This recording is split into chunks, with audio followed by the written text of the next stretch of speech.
মধ্যরাত থেকেই সরগরম সামাজিক যোগাযোগ মাধ্যম ফেসবুক। গণভোটের পক্ষে বিপক্ষে নতুন করে শুরু হয়েছে প্রচারণা।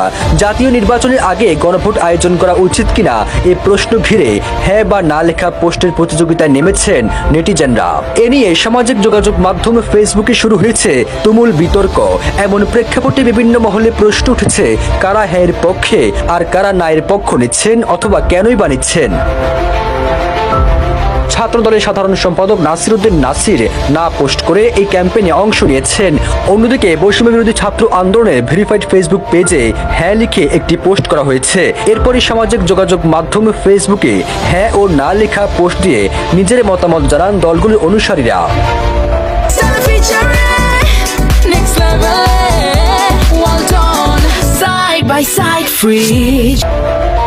জুলাই সনদ বাস্তবায়নে জাতীয় ঐক্যমত্য কমিশন যে সুপারিশ সরকারকে দিয়েছে তা নিয়ে মিশ্র প্রতিক্রিয়া সৃষ্টি হয়েছে দলগুলোর মধ্যে।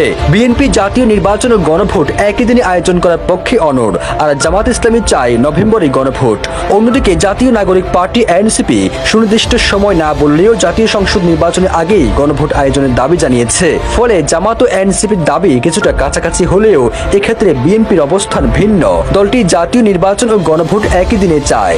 ফলে এ নিয়ে সামাজিক যোগাযোগ মাধ্যম উত্তাল হয়। ঐক্যমত্য কমিশনের সহসভাপতি ডক্টর আলী রিয়াদ জানিয়েছেন, জাতীয় নির্বাচনের আগে অথবা নির্বাচনের দিন গণভোট আয়োজনের সুপারিশ করা হয়েছে এবং এ বিষয়ে দ্রুত নির্বাচন কমিশনের সঙ্গে আলোচনার তাগিদ দেওয়া হয়েছে।